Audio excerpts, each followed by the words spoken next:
탄생 과정을 이야기하는 내용이죠. 오늘 전체적인 내용을 요약하면 이런 내용입니다. 헤롯 왕 때 제사장 사가랴가 있었는데 경건하게 살았지만 자녀가 없고 또 나이가 많았습니다. 그가 마침 반열 제사장의 직무를 따라 제비뽑기를 하고 또 그 반열에 따라 갔는데 또 제비를 뽑아서 그 사람이 지성소까지 나아가는 성소 안으로 들어가는 그런 택함을 받았습니다. 그래서 집례를 할 때 가브리엘 천사가 나타나서 그에게 아들 세례 요한의 탄생을 예고를 합니다. 세례 요한은 모태로부터 태어날 때 전부터 성령 충만해서 그가 태어나서 할 일은 이스라엘 자손들을 하나님께로 돌아오게 하는 일을 할 것이라는 그런 예언을 듣습니다. 하지만 사가랴는 믿지를 못하죠. 이 모든 사실을. 그래서 가브리엘은 이 모든 일이 성취될 때 아이가 태어나기 전까지 말을 하지 못하게 될 것이다 라고 그렇게 경고를 받습니다. 오늘 우리에게 주는 질문은 이겁니다. 하나님은 메시아를 어떻게 준비하셨는가? 하나님은 메시아를 어떻게 준비하셨는가? 첫 번째로 5절에서 13절까지 말씀을 근거로 한 가정의 간절한 기도응답을 통해서 준비하시는 것을 볼 수 있습니다. 예수 그리스도의 탄생 전 그 오실 길을 준비하기 위해서 누가는 세례 요한, 예수님의 길을 예비하는 세례 요한의 탄생 과정부터 소개를 합니다.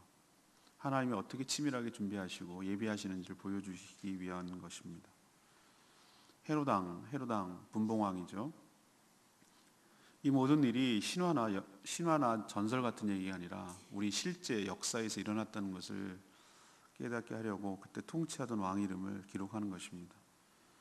그래서 로마 황제 아구스투스 이런 얘기도 하는 거고, 이때 갈릴리 지역 밑에 있는 이 유대 지역을 다스리는 왕이 헤롯이라는 것을 명시함으로써 이 모든 일이 실제 역사라는 것을 강조하는 것이죠. 제사장 사가랴 또 그의 아내 엘리사벳, 이 두 사람, 이 부부는 모든 계명과 규례대로 흠이 없이 살아가는 의인이다라고 오늘 말씀에 소개합니다. 하지만 이런 가정에게도 자녀가 없었습니다.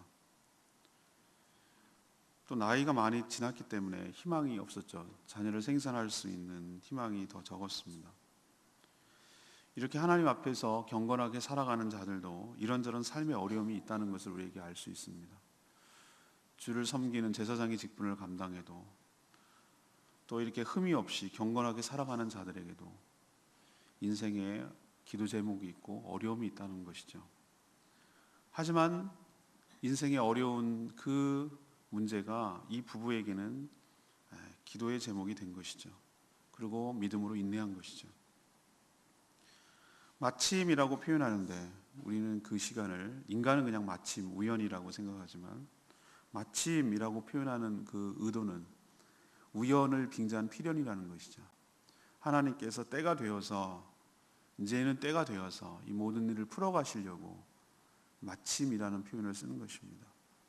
사가랴가 이제 아비야 반열의 라인인데 제사장 직무는 이 반을 만들어 놓고 이렇게 돌아가면서 직무를 12달별로 돌아가면서 직무를 합니다. 그것을 계속 1년 내내 할 수는 없어가지고 그 중에서 반이 하나가 형성되면 그 달에 아비야 계열 반열이다 이렇게 하면 모이면 그 중에서 또 누가 그러면은 성소 안으로 들어가서 성소 안에 떡을 바꾸고 그 다음에 그 향을 피우고 그리고 그 불을 피우고 뭐 이런 과정들을 하고 집례를 하는 과정이 필요하거든요.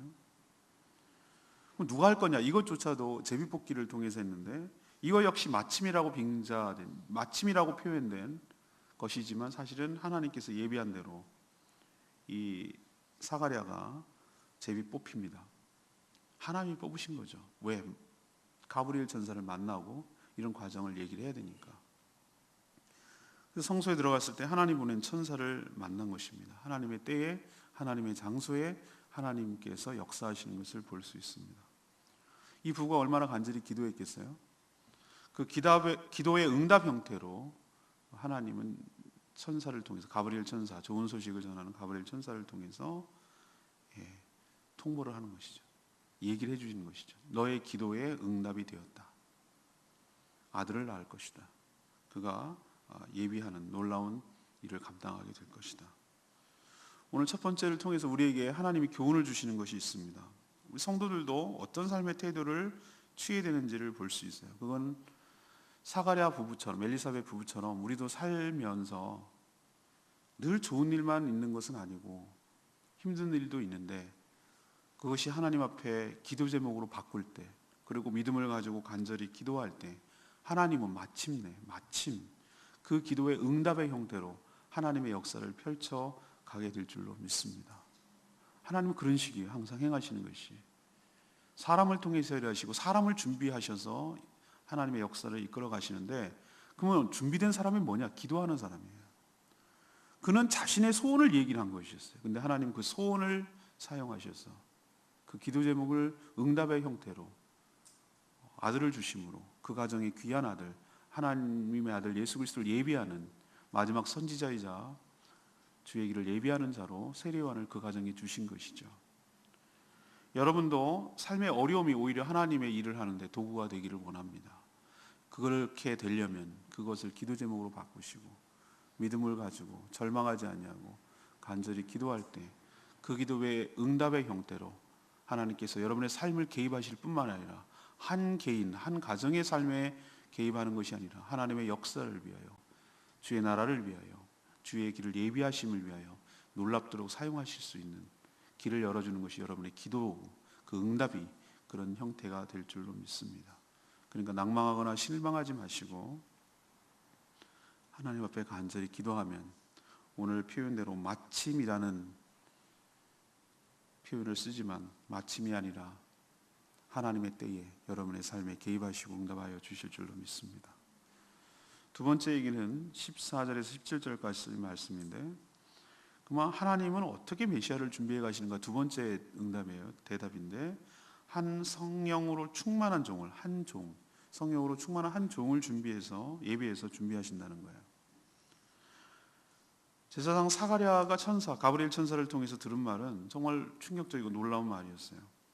아들이 생긴다는 것도 놀라운 일이죠. 자기는 나이가 많아서 정말로 희망이 적었는데, 근데 더 놀라운 것은 그 아이가 바로 나시린의 삶. 나시린은 우리가 사사시대에 보면 알 수 있듯이 구별된, 하나님의 특별한 일을 위해서 구별된 삶을 사는 그런 자를 말하는 나시린이라고 그러는 것이에요.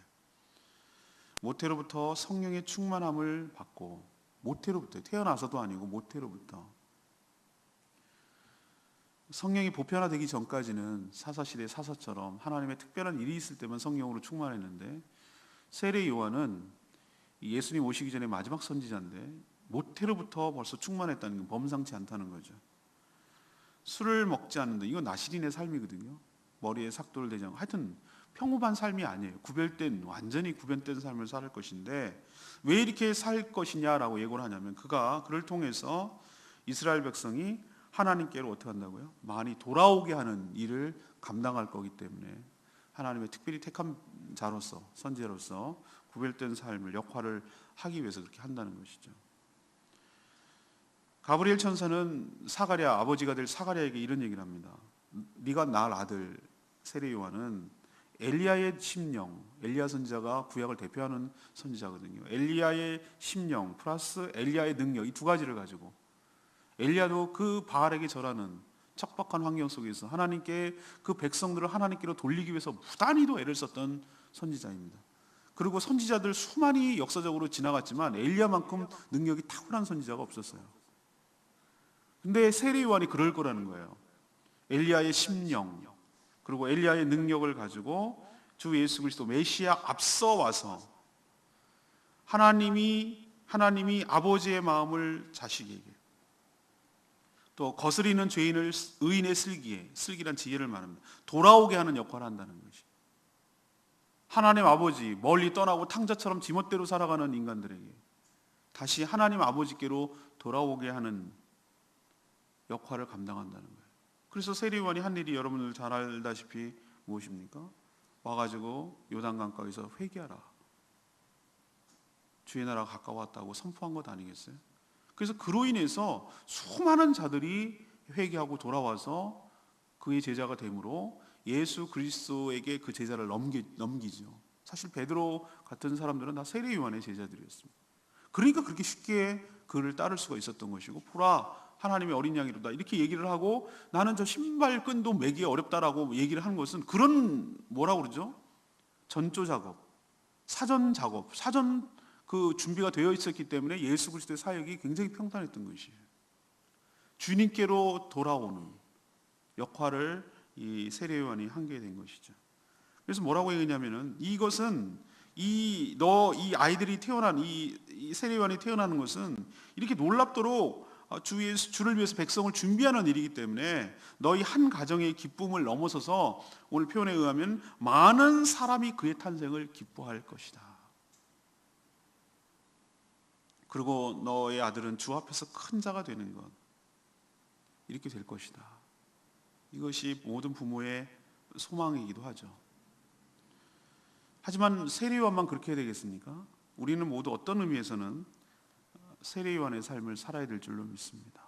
다시 오실 주님을 예비하고 준비하는 것, 멀어져간 이 사람들을 하나님 아버지께로 그 마음을 돌리는 것, 주의 길을 평탄케 하는 것, 그러기 위해서 세례 요한처럼 우리도 경건함을 입어야 되겠죠. 그래서 성령 충만함을 힘입어서 주의 오실 길을 예비하는 그런 복된 인생 살아가게 되기를 간절히 바랍니다.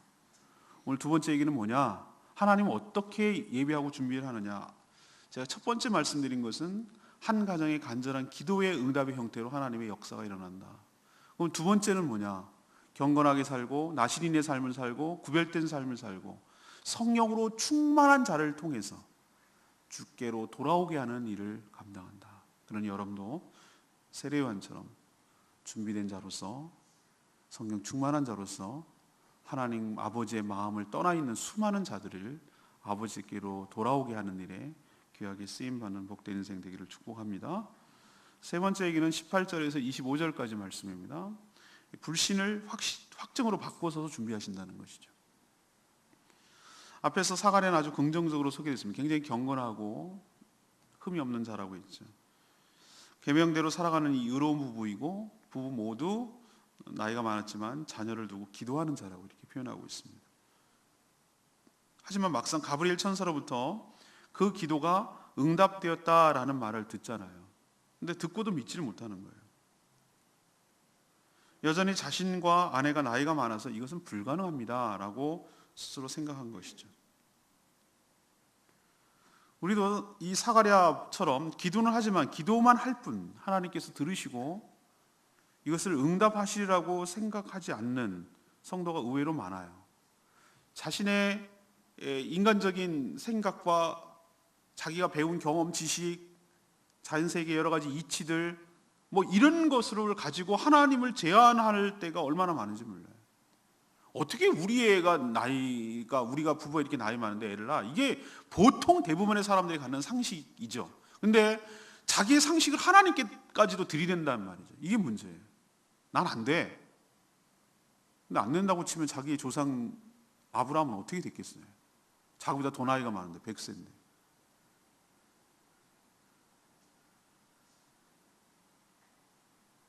땅바닥에 기는 2차원적인 삶을 살아가는 벌레 같은 개미나 이런 것은 공중에 붕 떠가지고 날아다닌다? 라는 것을 상상할 수가 없어요. 2차원적인 삶을 사니까.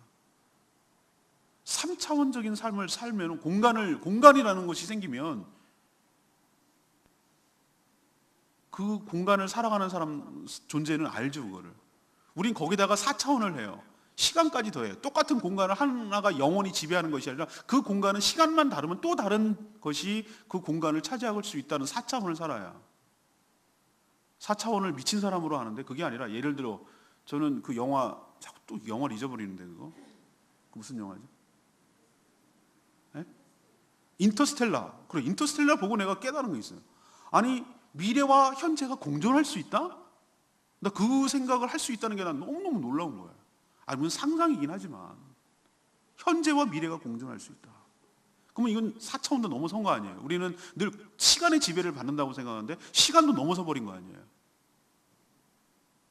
우리는 늘 우리가 생각하는 세계관, 우리가 생각하는 거기에서 제한을 받고 그렇게 가지고 불신이 아니라 그런 제한된 생각을 가지고 하나님도 그럴 것이라고 들이댔더니 이게 맞을 리가 없는 것이. 믿지를 못하는 거예요. 가브리엘 천사는 그 사가랴의 의심을 보고 그들 부부에게 아들이 태어날 것이라는 하나님의 응답이 성취될 때까지 말을 못하게 되리라는 그런 통보를 받습니다. 일종의 믿음 없음에 대한 일종의 징계죠. 믿음 없음을 간 그런 상황에서 계속 말을 해대면 하나님의 영광이 가려지기 때문에 그때는 입을 다물게 하는 것이죠. 그렇다고 해서 이런 연약함과 불신에도 불구하고 하나님의 뜻이 철회되는가 그리고 무산되는가? 절대 그렇지 않아요. 우리의 연약함, 우리의 부족함 이름에도 불구하고 하나님의 역사는 계획대로 진행될 것이고 하나님의 응답은 반드시 이루어지게 될 줄로 믿습니다. 믿음은 악조건과 불리한 상황을 넘어서게 하는 것이죠. 하나님은 어떻게 해서 우리에게 역사하시는가? 우리의 의심, 우리의 불신 이것을 극복하게 하고 넘어서게 해서 그럼에도 불구하고 하시겠지만 그것을 넘어서게 해서 침묵하게 해서 말을 못하게 함으로 침묵하게 해서 불신을 확증으로 바꾸셔서 하나님의 역사를 펼쳐가고 메시아를 준비해 갈 줄로 믿습니다. 오늘 저는 레마의 말씀 25절 말씀 주께서 나를 돌보시는 날에 사람들 앞에서 내 부끄러움을 없게 하시려고 이렇게 행하십니다. 이런 표현을 쓰고 있어요. 임신하게 된 사가랴의 아들 엘리사벳의 말이죠. 당시 유대 사회는 자녀가 없는 것을 상당한 수치로 여겼습니다. 하나님의 은혜를 받지 못한 증표라고 이렇게까지 여겼죠. 그러나 하나님께서 자신을 돌아보셔서 사람들 앞에서 부끄러움을 없이 하여 주셨습니다라고 고백을 합니다. 저는 이 오늘 말씀이 참 마음이 이렇게 와닿았어요. 우리 역시 하나님께서 돌보아 주시면, 하나님께서 나를 돌아봐 주시면, 하나님께서 나를 사랑해 주시면, 하나님께서 나의 기도를 응답하여 주시면 나의 아픔도 나의 수치도 다 사라질 뿐 아니라 하나님께서 때가 되면 하나님을 존귀하도록 높여 주실 줄로 믿습니다. 엘리사벳의 고백이 여러분의 고백이 되도록 하나님께서 인도하여 주실 줄로 믿습니다. 내가 그동안 아들이 없다고 엄청 무시당하고 나이도 많아서 희망도 없는데 저 사람은 박복하게도 애도 없다고 이렇게 사람들한테 취급받았는데 하나님께서 나를 돌아보셔서 나를 불쌍히 여기셔서 내 수치를, 내 부끄러움을 없애주시고 나를 존귀하게 하여 주셨습니다 라고 엘리사벳이 고백한 것처럼 여러분도 하나님의 경건하게 살고 하나님의 은혜를 입을 때 이런 고백을 엘리사벳처럼 동일하게 하게 될 날이 올 줄로 믿습니다. 오늘 세 가지를 말씀드렸어요. 오늘 던져지는 질문은 이거였어요. 하나님은 메시아를 어떻게 준비해 가시는가? 근데 이 얘기는 초림하시는 예수님, 처음 아기로 오시는 예수님을 어떻게 준비해 가는가라는 거기다가 이렇게 적용할 수도 있지만 우리는 다시 아기로 오시지 않잖아요. 이번에는 심판자로 왕으로 오시는 예수 그리스도의 재림하시는 이제는 아기가 아닌 성인, 물론 당연히 성인이시고 하나님으로서 심판권자로 구름 타고 오실 그 예수님을 어떻게 그러면 예비하시는가, 어떻게 준비하시는가에다가 우리는 포커스를 맞춰서 이것을 적용할 수가 있어요. 이 말씀을. 사가랴와 엘리사벳이라는 경건한 가정에 간절한 기도, 그거는 자기 개인의 문제이고 가정의 문제라고 생각을 했어요. 근데 하나님은 놀랍게도 우리들의 개인의 기도, 우리 가정의 기도, 이 기도, 간절한 하나님의 뜻을 구하고 하나님의 은혜를 구하는 이 간절한 기도의 응답 형태를 통해서 주의 오심이 촉진되고 하나님 나라가 확장되고 주님의 길을 예비하는 놀라운 역사가 있게 될 줄로 믿습니다. 두 번째는 그럼 어떻게 예비하시는가? 이 세례요한처럼 세상과 섞여 살지 아니하고 술을 입에 대지 아니하고 이건 술 되는 게 술 안 먹는다 이 단순히 이런 어떤 행위만 의미하는 게 아니라 세상 문화에 휩쓸리지 아니하고 세상 속에 그대로 똑같이 따라하지 아니하고 모태로부터 성령으로 충만함으로 하나님으로부터 멀어진 이 백성들, 이 타락한 자들, 다 하나님의 자녀들 사람인데 그 자들을 하나님께로 돌아오게 하는 일이 바로 주님의 오실 길을 예비하는 길인 줄로 믿습니다. 우리가 바로 그 역할을 하는 것이에요. 이 땅을 살아가는 이유는 이것이에요. 이것 때문에 사는 거예요. 모두 다 어떤 의미에서 우리는 세례요한이라고 제가 말씀드렸어요. 잘 먹고 잘 살기 위해서, 좋은 차 타기 위해서, 좋은 집에 살기 위해서, 여행하기 위해서, 그래서 사는 게 아니라 세례요한의 심정을 가지고 아버지 하나님의 마음이 부어져서 그 아버지의 마음을 가지고 하나님께로 다시 마음을 돌이키고 하나님과 화해하고 화목하게 하는 일에 우리를 사용하시고 쓰임받게 하실 줄로 믿습니다. 이게 잘 사는 인생이고, 이게 바로 세례요한의 삶이고, 이게 우리의 삶이고, 이게 복된 삶인 줄로 믿습니다. 이런 삶을 통해서 하나님은 주님은 다시 재림하실 줄로 압니다. 세 번째는 무엇입니까? 우리도 살다 보면은 이런저런 자기의 생각과 자기 합리적인 생각과 자기의 지식과 경험과 감정과 이런 것 때문에 하나님을 제한할 때가 많이 있어요. 그러면은 우리 하나님의 뜻이 무산되는가? 천만의 말씀이에요. 그럼에도 불구하고예요. 사가랴가 그렇게 경건한 자였지만 믿지를 못했잖아요. 그렇지만 하나님은 그럼에도 불구하고 침묵하게 하시고 그 불신을 확신으로 바꿔주시고 성취되는 것을 통해서 보여주심으로 우리의 믿음 없음을 보게 하시고 회개하게 하시고 도도하게 흘러가는 물줄기처럼 강물처럼 하나님의 구원의 역사를 이루어가는데 우리를 계속해서 사용하여 주실 줄로 믿습니다. 그러니 우리가 때로는 불신할 때가 있어요. 우리는 의심할 때도 있어요. 그렇지만 하나님 앞에 회개하고 또 다시 의심을 믿음으로 바꿔서 주의 나라에 끝까지 동참하고 쓰임받는 복된 인생 되기를 축복합니다. 오늘 말씀 붙들고 기도하기 전에 아까 불렀던 찬양지 107장 부르고 기도하도록 하겠습니다.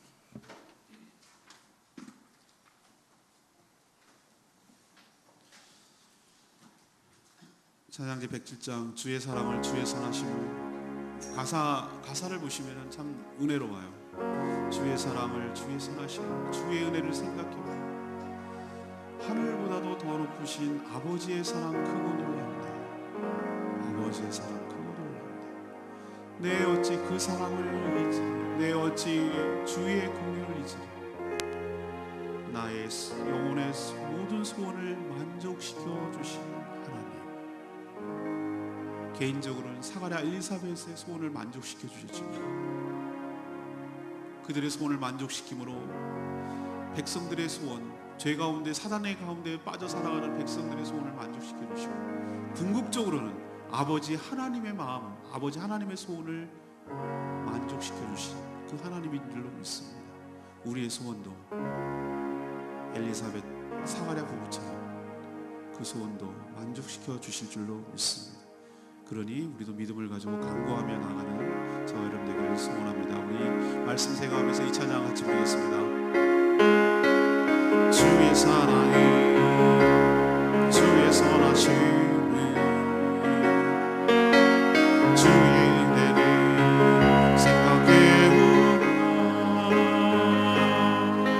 하늘보다도 더 높으신 아버지의 사랑 크고 놀랍네. 아버지 사랑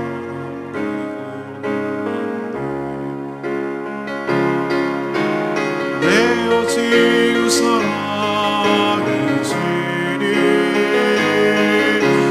어찌 주의 긴 일을 주니 내 영혼 모든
통해서 이 땅에 개입하시고 하나님의 역사를 펼쳐가실 줄로 믿습니다.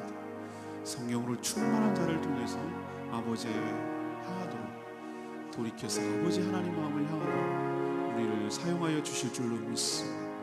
우리의 불신에도 불구하고 우리의 확신으로 바꿔주셔서 우리를 사용하여 주실 줄로 믿습니다. 이렇게 해서 메시아를 오게 하셨듯이 우리들도 그렇게 해서 주님이 다시 오시도록 쓰임받게 하실 줄로 믿습니다. 이렇게 쓰임받게 해달라고 다시 우리 여러분 통성으로 주여 외치며 하나님 앞에 결단하며 나가며 기도하겠습니다. 주여 아버지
하나님, 저희들에게도 살다 보면 인생에 어려움이 없을 수는 없지만 하나님께 그 문제를 두고 포기하지 않고 간절히 기도할 때에 하나님의 때에 하나님의 방법으로 하나님의 장소에서 응답하시고 역사하여 주실 줄로 믿습니다.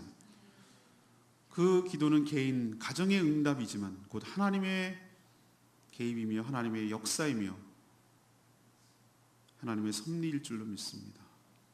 저희와 저희 자녀들이 세례 요한과 같은 세상에서 구별된 삶을 살게 하여 주시옵소서.